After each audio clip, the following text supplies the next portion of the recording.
Boa noite, povo de Deus. Sejam muito bem-vindos, muito bem-vinda você que está em casa, você que está nos assistindo aqui da Igreja da Posse, Petrópolis, Rio de Janeiro, diretamente do canal pr.Emanuel Gonçalves, do YouTube, tá? Então, fique atento, porque essa noite só tem bênção. Eu já vou falar para você agora o tema dessa noite, que é a revolução que crucificou Jesus. Então, o pastor Emanuel vai entrar em detalhes sobre esse estudo, que vai ser bênção demais. Nesse momento, eu te convido a orar, porque sem a presença do nosso Deus, a gente não consegue, não faz absolutamente nada. Então, imediatamente vamos buscá-lo. Obrigado, Senhor, pela Tua presença em nosso meio.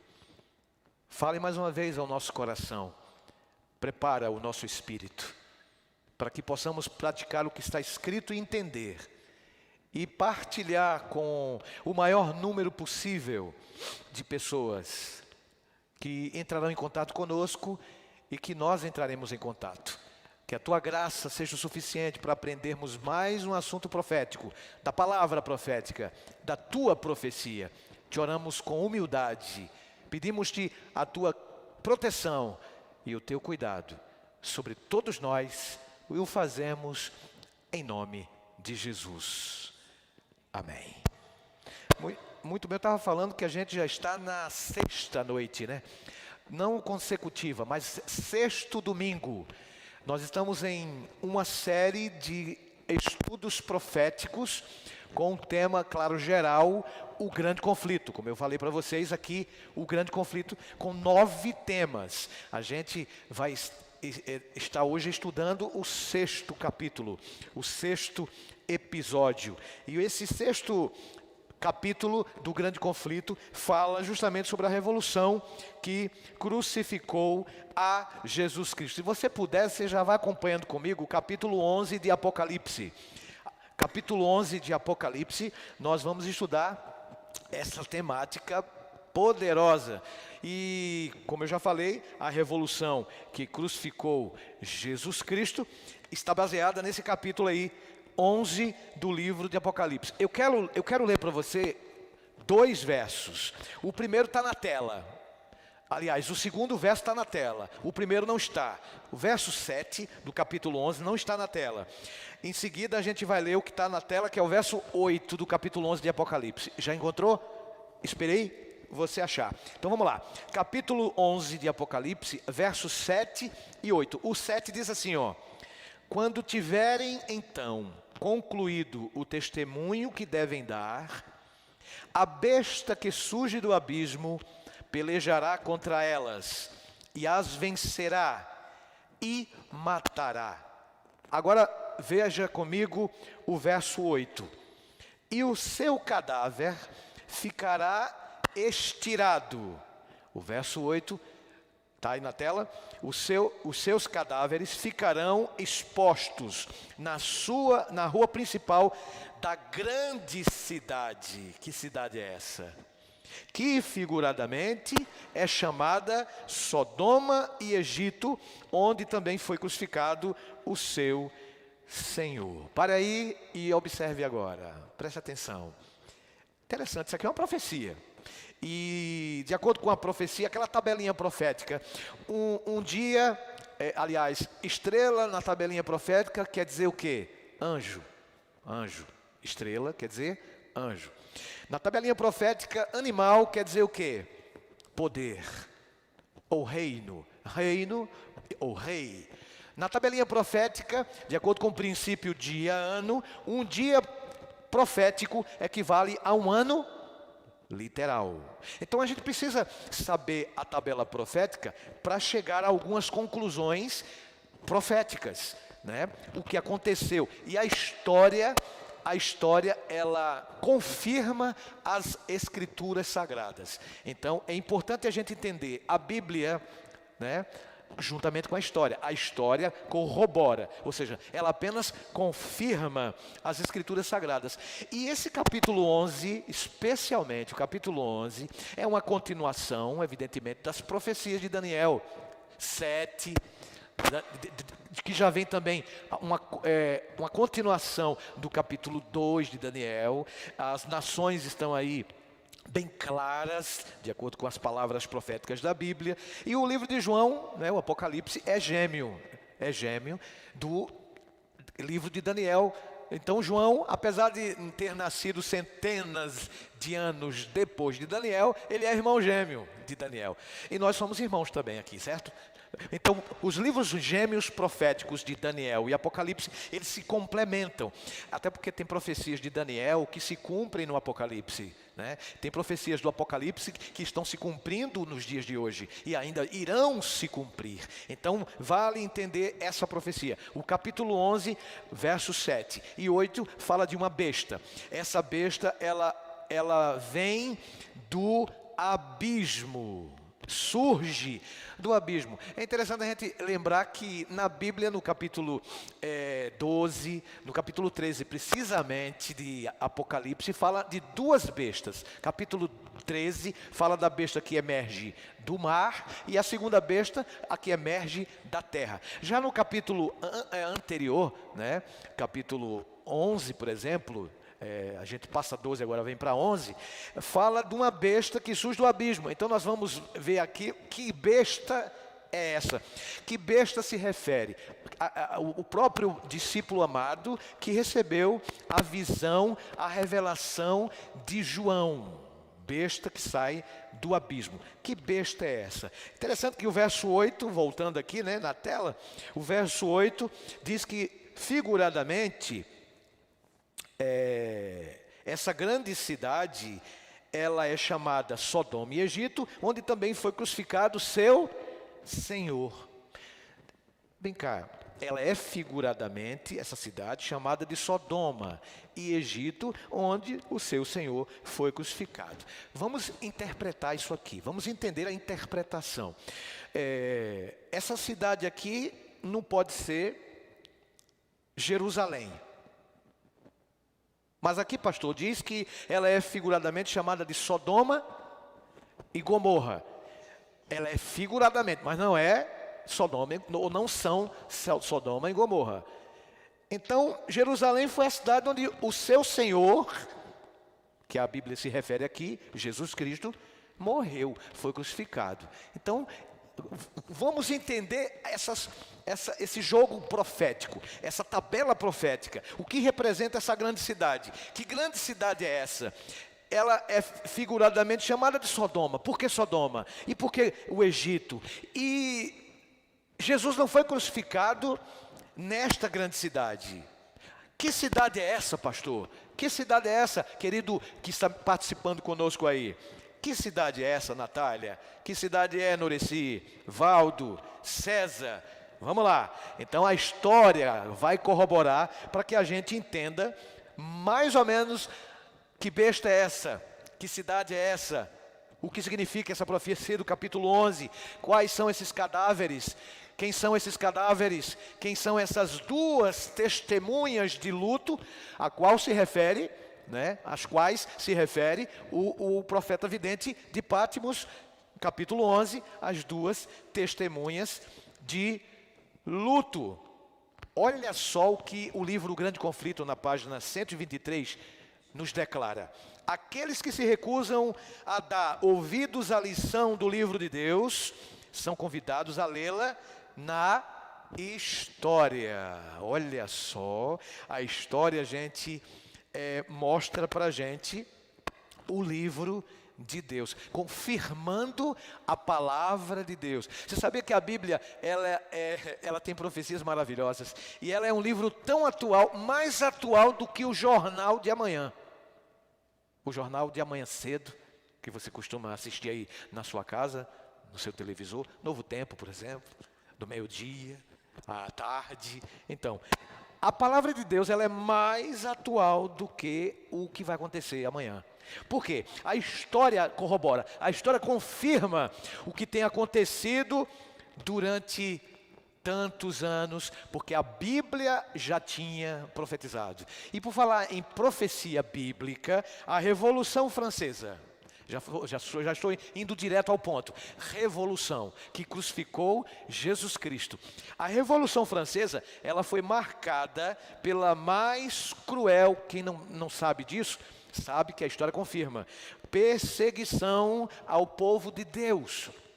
Ela deixou cicatrizes que podem ser vistas até os dias atuais, entre as quais o abandono da fé. E eu estava lendo até hoje algum colega passando para o grupo de amigos nossos de ministério, né, sobre essa questão de a Bíblia ser proibida, o estudo da palavra de Deus ser proibida nas escolas, nas faculdades. E olha, a Revolução Francesa marcou essa cruel perseguição, sabe por quê? E deixou essas cicatrizes até os dias de hoje, sabe por quê? Porque as pessoas abandonaram a fé cristã, abandonaram o estudo da palavra de Deus. A população mundial abandonou o estudo das Escrituras. Então, de acordo com Apocalipse capítulo 11, existe essa perseguição na Bíblia. O povo de Deus foi perseguido. A perseguição a essas duas testemunhas. A reforma protestante, ela foi recebida de braços abertos por algumas nações. Isso é verdade. A Alemanha, onde começou com Martinho Lutero, a grande reforma protestante, onde ali Martinho Lutero rachou a igreja romana, e ele protestou lá na Wittenberg, né, naquela linda igreja, e colocou lá as 95 teses contra as indulgências. E eu já falei sobre isso nos capítulos anteriores, mas algumas outras nações receberam com bom grado, né, a reforma protestante. Acontece que a nação que nós referimos aqui no estudo de hoje, chamada França, a República França, ela excluiu a luz do conhecimento bíblico quase que completamente. Eu estou dizendo que a França, ela se tornou um país ateu. Estou dando as dicas já, viu, Sérgio? A França se tornou um país ateu. E na França, é importante a gente lembrar, a guerra contra a Bíblia revelou ou levou à Revolução, um nítido resultado do fato de Roma ter proibido as Escrituras. Interessante que a França recebeu de braços abertos não a reforma, mas a contra-reforma. A França recebeu de braços bem escancarados, meus irmãos, o ateísmo, a perseguição àqueles que ela mesma chamou, juntamente com a igreja dominante da época, a Roma, a igreja católica, né, denominou de hereges, de bruxos e bruxas, as pessoas que liam a Bíblia, as pessoas que queriam praticar a lei de Deus, as palavras de Deus. Eu falei no início, né, algumas palavras antes, que quando as universidades, quem falou isso foi o próprio Martinho Lutero, quando as universidades deixaram de estudar a palavra de Deus, se tornaram de fato um inferno.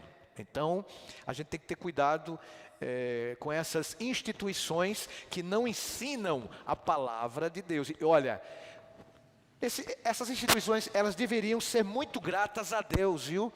Porque a maioria dessas grandes universidades famosas do planeta Terra, elas começaram com seminários de teologia, Harvard e por aí vai.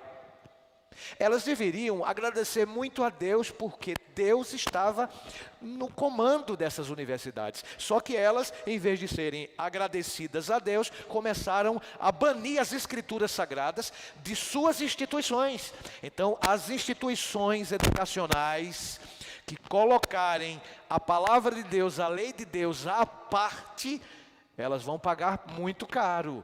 E pagam muito caro por causa... Vocês lembram o que aconteceu durante o período da Inquisição, que a igreja romana chama de santa, que de santa só tem o nome? Lembram o período de 1260 anos, que nós falamos aqui? E está dentro do capítulo 11 também, esse período. Pois é, durante esse período, a Europa não se desenvolveu. Eu até falei no estudo anterior aqui. A civilização não teve boa notícia no planeta durante centenas de anos. Durante séculos, a Europa andou, mas não andou para frente, andou para trás. Sabe por quê? Porque abandonou o princípio bíblico. Então, eu quero enfatizar para vocês que o próprio apóstolo João, lembram do João? Eu até mencionei aqui sobre a profecia do homem do pecado, né? O João, ele previu o resultado dessa influência, do homem que era contra a lei. Ou seja, esse homem do pecado, qual o apóstolo João se refere, e Paulo também fala, né? O anticristo é o mesmo na ponta pequena de Daniel 7, que é o mesmo animal, a besta do Apocalipse que sai do mar. Tá? É o mesmo do que se trata. E o apóstolo João, ele previu que é o homem da iniquidade sobre o mundo, mas especialmente, né, esse homem do pecado que está sendo influenciado, e foi influenciado, melhor dizendo, pelo demônio, pelo inferno, por Satanás. Ele influenciou especialmente a nação da França em um período da história que a gente está estudando, do capítulo 11 de Apocalipse. E olha o que esse homem, o anticristo, o que o próprio demônio influenciou para que pudesse tomar conta da população mundial e perseguir os santos do Altíssimo. O domínio do anticristo, né, durante 42 meses proféticos. Lembra desse período de 42 meses? É o mesmo que eu falei, 1260 dias ou anos, tempo, 2 tempos e metade de um tempo. Dá no mesmo período de 1260 anos de perseguição. Essas duas testemunhas são, na verdade, o Antigo e o Novo Testamentos, que através de seres humanos que obedeceram à palavra de Deus. Lembra que a palavra de Deus, ela tem 2 testamentos? Ela é Antigo, de Gênesis até Malaquias, e Novo, de Mateus até o livro do Apocalipse. Essas 2 testemunhas são a palavra de Deus, o Antigo e o Novo Testamento, que seriam perseguidos por esse período de perseguição do grande Império Romano, que agora deixa de ser Roma pagã e passou a ser, a sua segunda fase, Roma papal, e ela perseguiu, né? O domínio do Império Papal perseguiu essas testemunhas durante 1260 anos literais. Realmente foi terrível. E no final desse período, a besta, olha só, interessante, a besta, esse poder, a besta que surge do abismo, no final desse período, ela atacaria terrivelmente, ou seja, a Revolução Francesa entra em cena no finalzinho do período dos 1260 anos. Deixa eu situar você, que está me assistindo, e você que está aqui também adorando a Deus comigo aqui no presencial. Deixa eu situar vocês. Esse período de perseguição ou de supremacia papal, que foi um período de 1260 anos, 42 meses vezes 30, 1260. Um tempo, 1 ano. 2 tempos, 2 anos. Mais 1, 3. Metade de um tempo, meio ano. 3 anos e meio proféticos em profecia, que equivalem a 1260 anos literais. Entendeu aí até agora? Perfeito?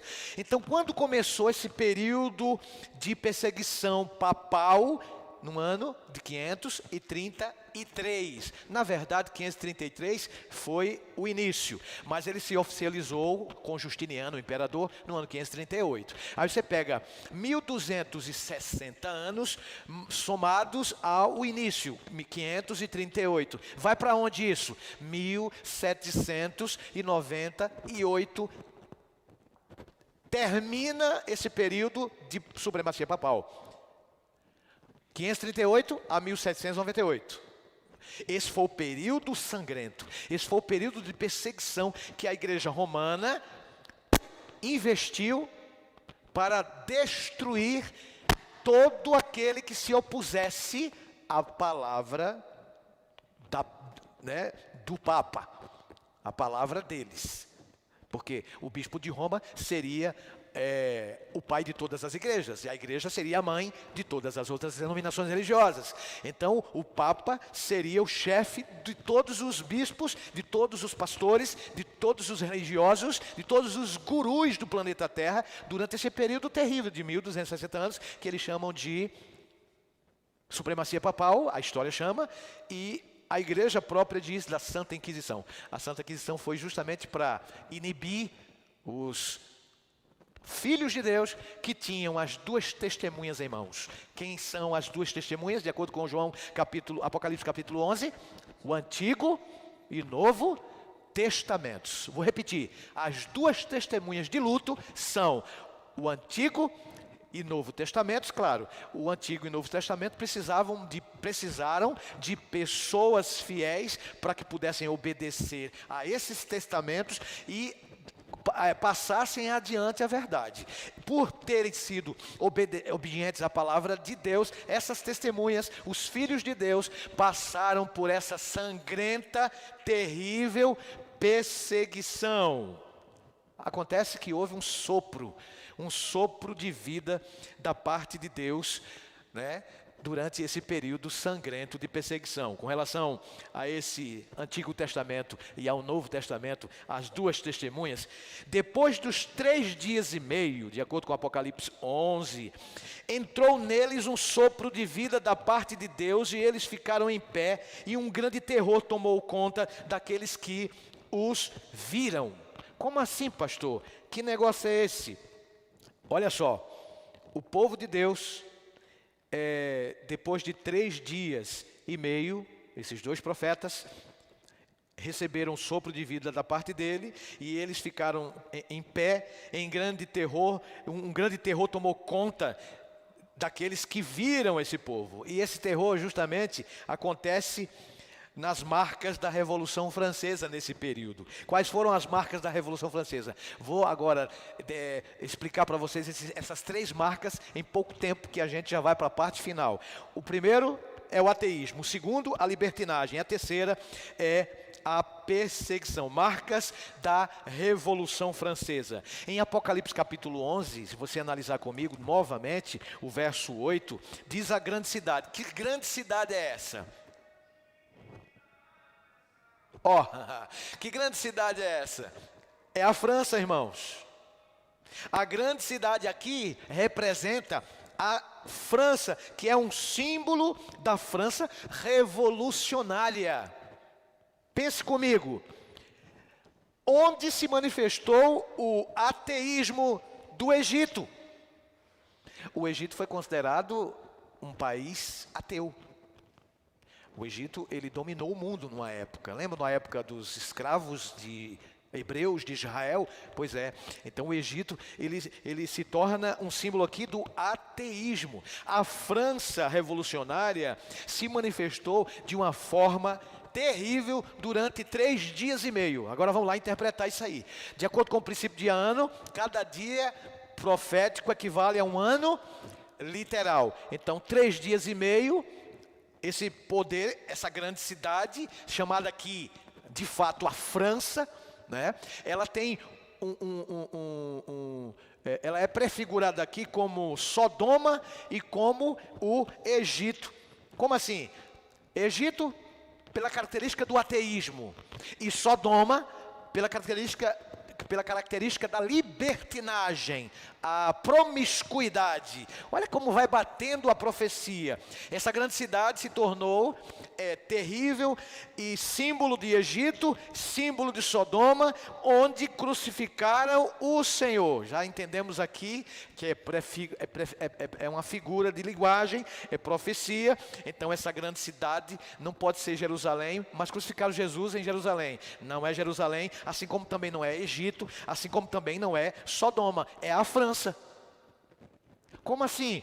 Porque na França, 3 anos e meio, justamente no finalzinho dos 1260 anos de perseguição papal, sabe o que aconteceu? No dia 10 de novembro de 1793, anota aí, 10 de novembro de 1793,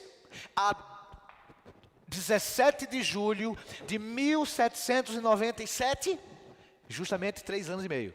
Vou repetir a data.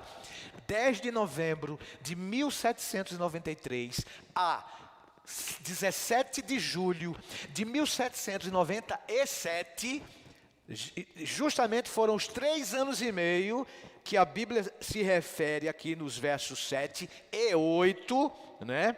Aqui, que a besta que vem do abismo alcançaria o seu ápice, ou seu auge, no que diz respeito ao ateísmo, à libertinagem e à perseguição.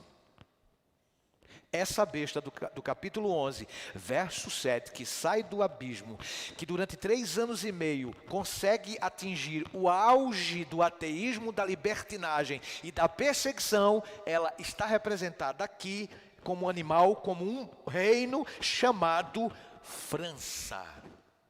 Essa besta aqui, do capítulo 11, verso 7, é a França no finalzinho do período da Revolução. Essa França, como é que essa França, ela entra aqui? Justamente como perseguidora, justamente como o país ateu na Europa, justamente como o país libertino. Ela entra aqui como aquela que crucificou Jesus. Como é que ela crucificou Jesus se Jesus já tinha sido crucificado há 2000 anos e 23 anos? Há 2023 anos atrás. Como assim? Vocês lembram que quando Jesus falou lá em Mateus, se vocês fizerem a um destes meus pequeninos, a mim vocês estão fazendo? Muito bem. Então, quando o Filho de Deus verdadeiro, que tem as 2 testemunhas em mãos, a palavra de Deus, ensina às pessoas, e as pessoas ignoram, as pessoas blasfemam, as pessoas rejeitam, as pessoas caçoam, as pessoas chutam, as pessoas até tentam matar, essas pessoas estão sendo representadas pelo inimigo, e as outras que estão sendo vitimadas representam Jesus Cristo sendo crucificado de novo. É isso aí que se refere o capítulo 11 de Apocalipse. E às vezes a gente é tentado a fazer assim, ó. Quando a gente leva a verdade, os 2 testamentos, as testemunhas de lutos para as pessoas, e as pessoas não querem nos ouvir, até o próprio Cristo nos dá uma dica: bata o pó dos seus sapatos, das suas sandálias, dê meia volta e vá embora, porque o evangelho, mesmo sem ser, já foi pregado para essas pessoas.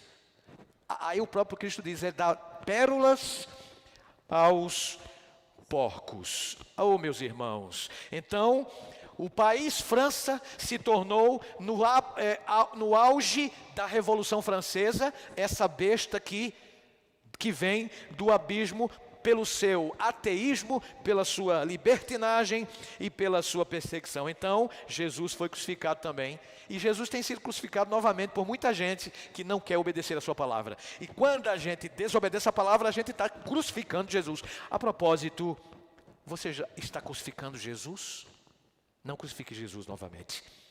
Por meio da perseguição, realizada então contra aqueles que se posicionaram em prol do Evangelho, a França crucificou a Cristo na pessoa dos seus discípulos. Portanto, na Revolução Francesa, meu irmão, minha irmã, se cumpriu a previsão de Apocalipse 11, quanto ao ateísmo. Como assim, pastor? A França se destaca na história do mundo, gente, como o único estado no qual, por decreto de assembleia, daquela assembleia legislativa da França, como declarado que Deus não existe.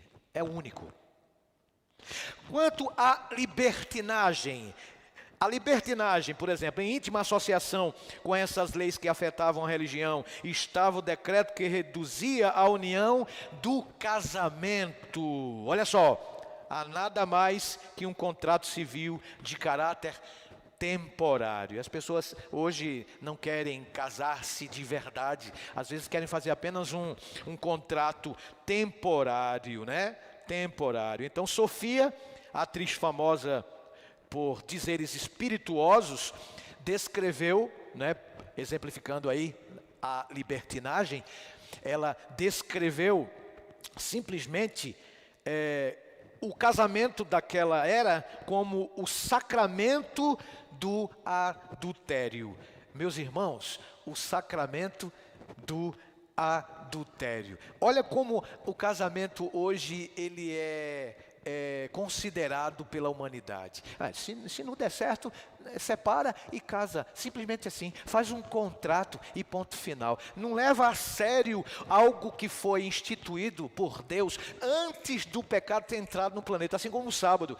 Deus criou o casamento na sexta-feira da criação do mundo. Em 6 dias ele construiu esse planeta Terra. No 7º ele descansou. Então no 6º ele fez o casamento. Ele fez o casamento para homem e mulher, para macho e fêmea. Então o casamento passou a se tornar algo banal depois que o pecado entrou aqui na terra. E na Revolução Francesa, e na época desta besta aqui chamada França, iluminada pelo demônio, justamente fez com que as pessoas encarassem o casamento como algo banal, algo não sagrado, como na verdade ele havia sido formado. Então começou uma sangrenta perseguição. Lembram? Então essas foram as marcas da Revolução Francesa, que a besta França, que sai do abismo, deixou. A primeira, ateísmo, recapitulando. A segunda, libertinagem. E a terceira, o que é que houve? Perseguição. Essa perseguição se cumpriu na França. Em nenhum outro país a verdade enfrentou tanta oposição tão cruel como o país da França. Em nenhum outro país. Alguém pode dizer, né, como os valdenses, os albigenses, os huguenotes, eles foram homens e mulheres caçados como se fossem animais selvagens.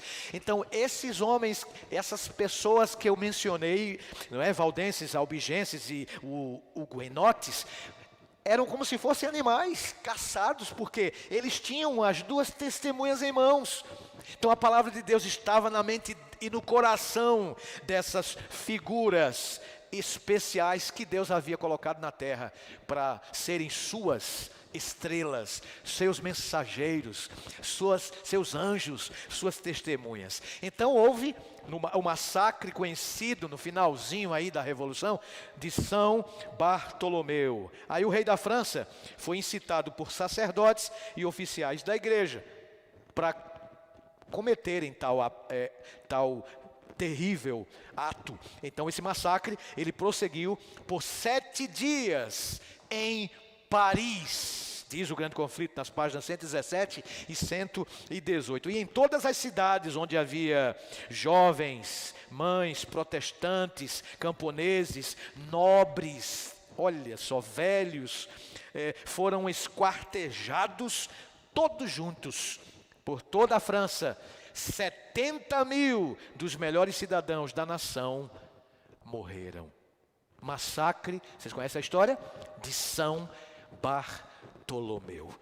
Em tudo isso, irmãos, em tudo isso, minhas irmãs que nos assistem, que adoram a Deus comigo, a França honrava a Satanás, ao passo que Cristo, com suas características de verdade, pureza e amor altruísta, era crucificado nas pessoas que estavam ali para serem as suas lindas testemunhas. Quais foram, pastor, as consequências trágicas desta revolução? Bem, em vez de manter o povo comum em cega submissão a seus ensinos, a obra do império agora papal, Roma, acabou por transformá-lo em infiéis e revolucionários.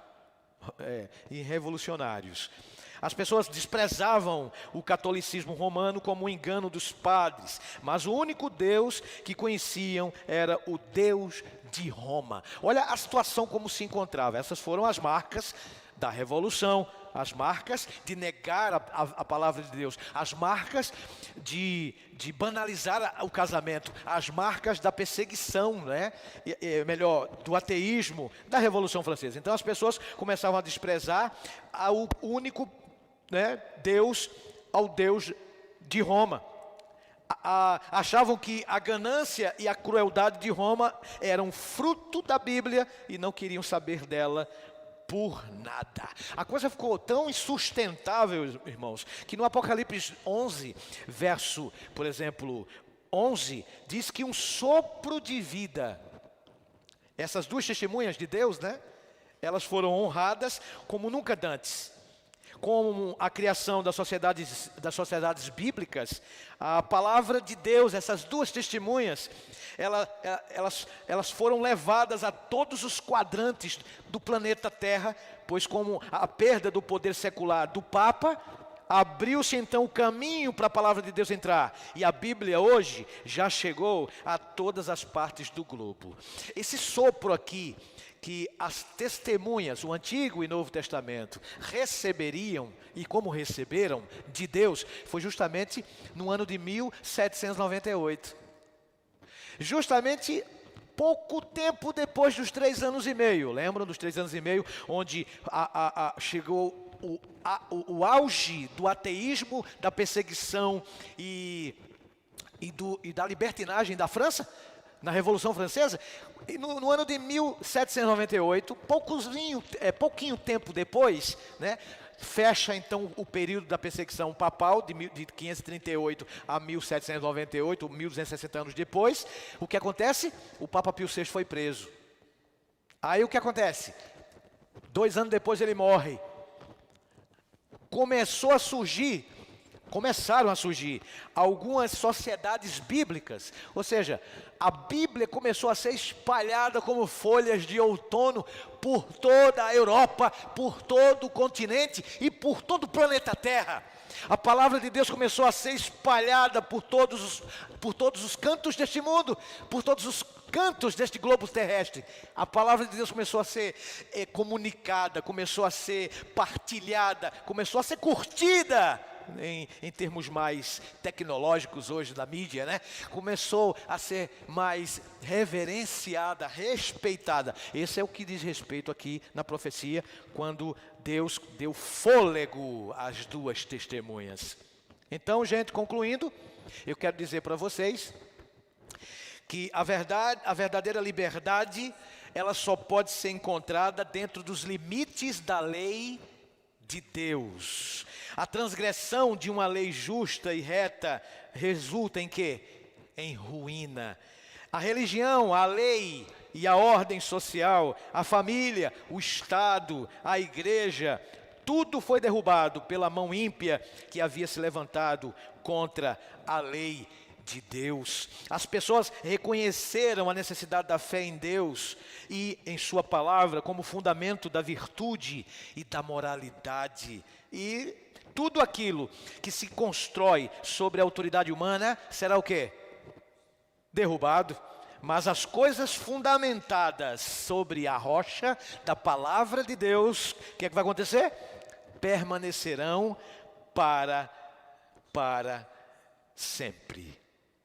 Voltaire, uma historinha para a gente concluir. O infiel Voltaire, ele disse certa vez: estou cansado de ouvir as pessoas repetirem que 12 homens estabeleceram a religião cristã. Provarei que um homem só será suficiente para derrubá-la. Oh, meu Deus. Ironicamente, gente, a Sociedade Bíblica de Genebra, 50 anos após a morte deste filósofo deísta, comprou a sua casa e a transformou em um repositório de distribuição e impressão das palavras de Deus, das Bíblias. Porque nas palavras de um dos primeiros reformadores, a Bíblia é uma bigorna que já desgastou muitos martelos. Quero terminar fazendo um apelo para você, meu irmão, que está me assistindo, direto do Instagram, direto do YouTube, e aqui no presencial, aqui na Igreja da Posse. Eu quero dizer para vocês que nós vivemos em uma época que parece repetir alguns episódios da Revolução Francesa. Você não concorda comigo? Exemplo: ateísmo. O que é que a gente mais ouve hoje? O que é que a gente vê mais nas universidades hoje? que Deus não existe. Esse negócio de Deus é para quem não tem conhecimento, quem não tem sabedoria. Deus é para os ignorantes. Será que é isso mesmo? O que mais? Libertinagem. As pessoas estão mais preocupadas em ter prazer, em possuir prazer, em querer prazer. E a perseguição? Ela é velada ou aberta em alguns lugares do globo terrestre.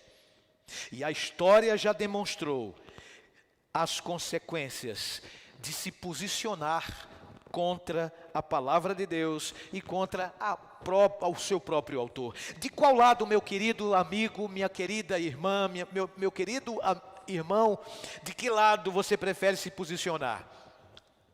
Raciocine comigo agora. Do lado dos opressores e inimigos da fé? Ou do lado daqueles que hão de herdar a salvação? Então, é com você, é comigo. Nós precisamos tomar essa decisão. E eu quero tomar uma decisão correta. E na minha consciência, a minha consciência diz que a escolha que eu devo tomar, a decisão que eu devo obter, é a mesma que você que está me assistindo, adorando a Deus aqui, e também no YouTube, no Instagram, deve escolher. Sabe qual é? Ouvir a Deus, através de suas duas testemunhas, a sua palavra, Antigo e Novo Testamentos. E se a gente tomar essa decisão hoje, de querer obedecer essas duas testemunhas, que um dia ficaram de luto na Europa, mas esses dias, graças a Deus, acabaram. Poderão até voltar, mas Deus, assim como deu fôlego, através de estabelecimentos, instituições, de sociedades bíblicas, para espalhar as boas novas de Deus em todos os quatro cantos do globo terrestre, nós precisamos estar prontos para enfrentar. Assim como Ele deu fôlego na época da Revolução Francesa, Ele vai dar fôlego também a você e a mim, para permanecermos fiéis à sua palavra, porque há poder no nome do Senhor Jesus. Há poder na sua palavra. Há poder no nome de Cristo. E eu quero cantar agora. Quero cantar dizendo que há poder na palavra e no Senhor Jesus. E se você tomou a decisão, de hoje em diante, em fazer parte da igreja de Cristo na terra, das testemunhas de Cristo aqui na terra, enquanto você ouve essa linda canção, há poder, no nome de Jesus, eu peço para que você, onde você estiver, faça uma oração e diga: Senhor, eu quero ser uma dessas testemunhas, que, quem sabe até perseguida, eu serei, mas eu quero estar do teu lado, assim como aqueles homens e mulheres estiveram na época da revolução, na época da perseguição, na época do ateísmo, na época da libertinagem. Eu quero me entregar a Ti, Senhor. Enquanto você ouve agora, entregue-se a Ele, em nome de Jesus.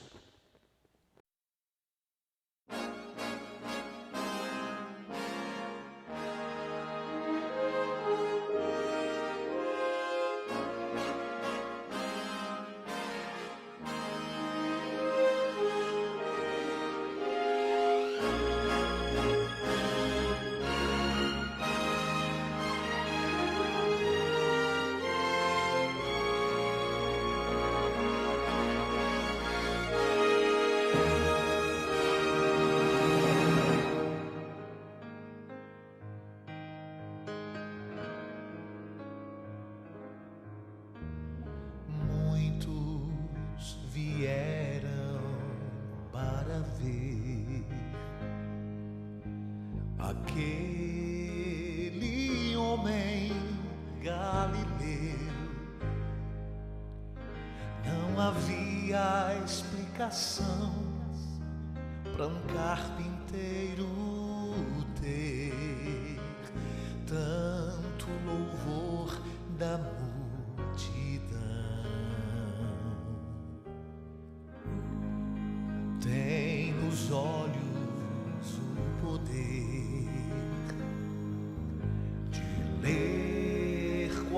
qualquer oração. Ele está unido ao Pai e fala de amor. Ele vem em nome do Senhor.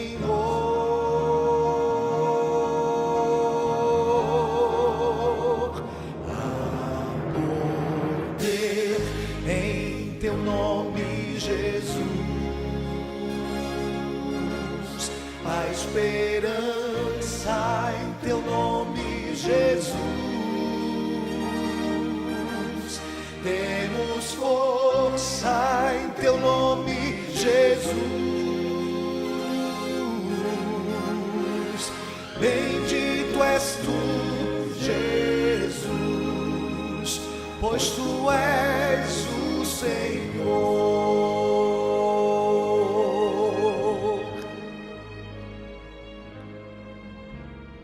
Quando nos vêm desilusões e a nossa vida se desfaz, mesmo em meio a tanta dor, ainda existe a paz, crendo no nome do Senhor,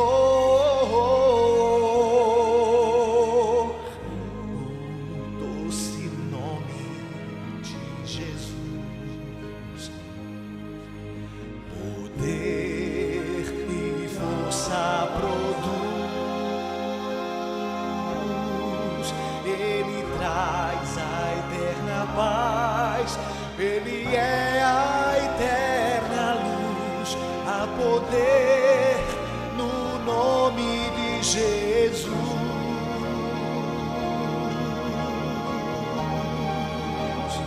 A poder em teu nome, Jesus, a esperança em teu nome, Jesus. Temos força em teu nome, Jesus. Bendito és tu, Jesus, pois tu és o Senhor.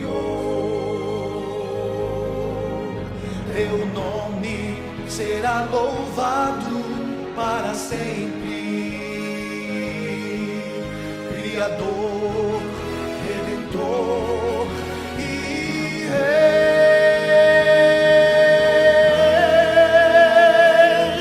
há poder em teu nome, Jesus, a esperança em teu nome, Jesus. Temos força em teu nome, Jesus. Bendito és tu, Jesus. Bendito és tu, Jesus. Bendito és tu, Jesus, pois tu és o Senhor.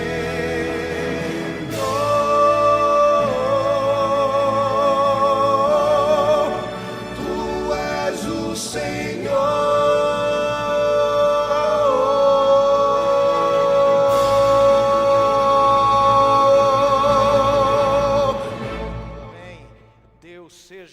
Eternamente engrandecido, adorado, louvado por todas as suas criaturas, por todos nós, por todos os seus filhos. Se você puder e onde estiver, ore comigo. Pai querido, obrigado, Senhor, porque apesar dos poderes do mal que o diabo investiu através das nações, para erradicar de uma vez por todas com as testemunhas com a tua palavra, com os teus filhos verdadeiros. O Senhor deu fôlego, o Senhor deu poder, o Senhor deu confiança, resignação, paciência e muita paz no coração. Que o mesmo fôlego e a mesma paz que excede todo o conhecimento que o Senhor deu aos valdenses, albigenses, aos demais que sofreram as perseguições das bestas mencionadas aqui de Apocalipse 13 e Apocalipse 11, o Senhor conceda a todos nós nos últimos dias desta terra. Que o mundo até possa cair, mas estaremos firmes e fortes em paz com Deus. Nos dê uma semana de muita vitória. Protege-nos contra as ciladas do inimigo.